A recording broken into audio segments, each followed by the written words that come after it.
नमस्कार, मैं नाज़मीन खान और आप देख रहे हैं SPN 9 न्यूज। केरल के वायनाड से प्रियंका गांधी वाड्रा ने बीते दिनों नामांकन पत्र दाखिल कर दिया। प्रियंका गांधी वाड्रा के साथ मौजूद नजर आए उनके भाई राहुल गांधी। इनके साथ कांग्रेस पार्टी के दिग्गज नेता भी मौजूद नजर आए। सोनिया गांधी, मल्लिकार्जुन खड़गे, कई चेहरे प्रियंका गांधी वाड्रा के साथ दिखाई दिए। नामांकन पत्र दाखिल करने से पहले राहुल गांधी और प्रियंका गांधी ने मिल शक्ति प्रदर्शन भी दिखाया। और इस आधार पर आपको ये बता दें कि प्रियंका गांधी वाड्रा ने नामांकन पत्र दाखिल किया। कई दस्तावेज भी सबमिट करते हुए नजर आए, जिसमें संपत्ति की भी जानकारी साझा की गई। प्रियंका गांधी वाड्रा की संपत्ति को लेकर कई बड़े खुलासे होते हुए नजर आए। एक रिपोर्ट है हमारे सामने, जिसमें प्रियंका गांधी वाड्रा और उनके परिवार की पूरी संपत्ति की जानकारी दी जा रही है। कांग्रेस महासचिव और वायनाड से उम्मीदवार प्रियंका गांधी वाड्रा ने अपने हलफनामे में 12 करोड़ रुपए की संपत्ति का जिक्र किया है। उनके पास 4 करोड़ 24 लाख रुपए की चल संपत्ति है, 7 करोड़ 74 लाख रुपए की अचल संपत्तियां हैं। इसके अलावा उन्होंने अपने हलफनामे में पति रॉबर्ट वाड्रा की संपत्ति का भी जिक्र किया है। वाड्रा के पास कुल 65 करोड़ 54 लाख रुपए की संपत्ति है, जिसमें से चल संपत्तियां 37 करोड़ 9 लाख रुपए है, अचल संपत्तियां 27 करोड़ 64 लाख रुपए बताई जा रही है। इसके अलावा प्रियंका गांधी वाड्रा के पास कई प्रॉपर्टियां भी हैं। संपत्तियों के आधार पर प्रियंका गांधी वाड्रा के बारे में जानकारी हासिल करें तो प्रियंका गांधी वाड्रा के पास कई फाइनेंशियल ईयर में कुछ आय यहां पर जुड़ जाती है। 46 करोड़ 49 लाख से अधिक यहां पर आय बताई जा रही है, जिसमें किराए के तौर पर हुई आय और बैंकों और अन्य निवेशों से ब्याज शामिल हैं। इसके अलावा चल संपत्ति का जिक्र करें तो 4 करोड़ 24 लाख रुपए है। इसमें 3 बैंकों में जमा राशि है, म्यूचुअल फंड्स हैं, PPF में निवेश है। इसके साथ उनके पति रॉबर्ट वाड्रा की तरफ से दिए गए तोहफे हैं, जिसमें एक होंडा CR-V कार और 4400 ग्राम के सोने हैं, जिसकी कीमत 1 करोड़ 15 लाख रुपए बताई गई है। अचल संपत्ति का जिक्र करें तो 7 करोड़ 74 लाख रुपए। इसमें नई दिल्ली के मेहरौली क्षेत्र में विरासत में मिली आधी हिस्सेदारी वाली 2 कृषि भूमि और वहां बने फार्म हाउस की आधी हिस्सेदारी शामिल है। इन सभी की मौजूदा कीमत 2 करोड़ 10 लाख रुपए है। हिमाचल प्रदेश के शिमला में प्रियंका की एक रेजिडेंशियल प्रॉपर्टी भी है, जिसकी मौजूदा कीमत 5 करोड़ 73 लाख रुपए है। प्रियंका पर कर्ज कितना है?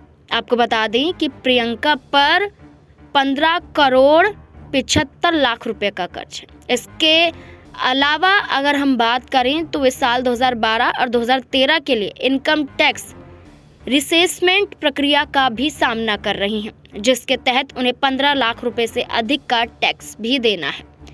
प्रियंका के खिलाफ 2 FIR और वन विभाग का एक नोटिस भी जारी है।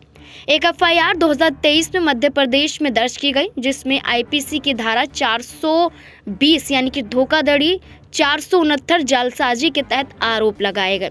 यह FIR एक व्यक्ति की शिकायत पर की गई थी, जिसके मुताबिक प्रियंका ने कुछ भ्रामक ट्वीट पोस्ट किए थे। दूसरी FIR 2020 में उत्तर प्रदेश में दर्ज की गई थी, जिसमें IPC की धारा 188 लोक सेवक द्वारा विधि पूर्वक आदेश की अवहेलना करना, 269 जानलेवा बीमारी फैलाने की लापरवाही, 270 जानलेवा बीमारी फैलाने का दुर्भाग्यपूर्ण काम के तहत आरोप लगाए गए। ये FIR 2020 के हाथरस मामले के खिलाफ उनके विरुद्ध दर्ज की गई थी। आपको बता दें कि प्रियंका गांधी वाड्रा के खिलाफ भारतीय जनता पार्टी ने एक बड़ा बयान जारी किया है। प्रियंका गांधी वाड्रा के हलफनामे पर भारतीय जनता पार्टी के प्रवक्ता गौरव भाटिया ने कहा, प्रियंका गांधी वाड्रा के हलफनामे में पति रॉबर्ट वाड्रा की संपत्ति की जानकारी गलत बताई गई है। रॉबर्ट वाड्रा की आय कम है, लेकिन इनकम टैक्स विभाग ज्यादा डिमांड कर रहा है। ऐसा कैसे हो सकता है?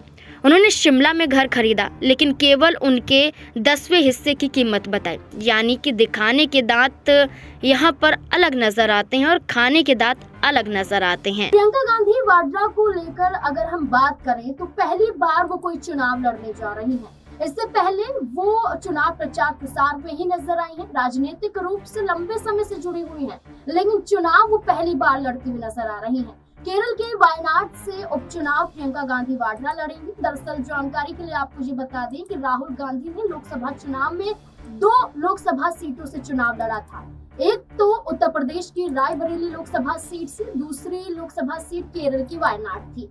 राहुल गांधी दोनों ही लोकसभा सीट से जीत हासिल कर लेते हैं। जीत हासिल करने के बाद एक लोकसभा सीट छोड़नी होती है। जिस आधार पर देखा जाए तो राहुल गांधी ने केरल की वायनाड लोकसभा सीट को छोड़ना उचित समझा, जिसके बाद अब प्रियंका गांधी वाड्रा वहां से चुनाव लड़ती हुई नजर आएंगी और कहीं ना कहीं अब उनकी जीत का दावा भी किया जा रहा है। अब प्रियंका गांधी वाड्रा की संपत्ति को लेकर जिक्र करें तो करोड़ों की संपत्तियों में प्रियंका गांधी वाड्रा नजर आती हैं और इसी आधार पर देखा जाए तो भारतीय जनता पार्टी भी प्रियंका गांधी वाड्रा पर निशाना साध रही है। भारतीय जनता पार्टी के तहत कहा जा रहा है कि प्रियंका गांधी वाड्रा ने जो संपत्ति यहाँ पर सबमिट की है, जो दस्तावेज में संपत्ति दिखाई गई है, ये गलत जानकारी साझा की गई। भारतीय जनता पार्टी ने आरोप लगाए हैं, लेकिन क्या प्रियंका गांधी वाड्रा के चुनावी मैदान में उतरती है भारतीय जनता पार्टी क्या सरकारी एजेंसियों का भी इस्तेमाल करती हुई नजर आएंगी? क्या ईडी सीबीआई का इस्तेमाल किया जाएगा? क्योंकि आरोप लगाए जा रहे हैं कि गलत संपत्ति की जानकारी प्रियंका गांधी वाड्रा ने दी है। अब भारतीय जनता पार्टी एक तरफ आरोप लगा रही है तो वहीं दूसरी तरफ कांग्रेस पार्टी की तरफ से जीत का दावा किया जा रहा है। आपको क्या लगता है कि केरल के वायनाड से उपचुनाव कौन जीतता हुआ नजर आएगा? भारतीय जनता पार्टी की नव्या या फिर कांग्रेस पार्टी की तरफ से प्रियंका गांधी वाड्रा? क्या है आपकी राय? कमेंट सेक्शन में जरूर बताएं। देखते रहें SPN9 न्यूज़। धन्यवाद।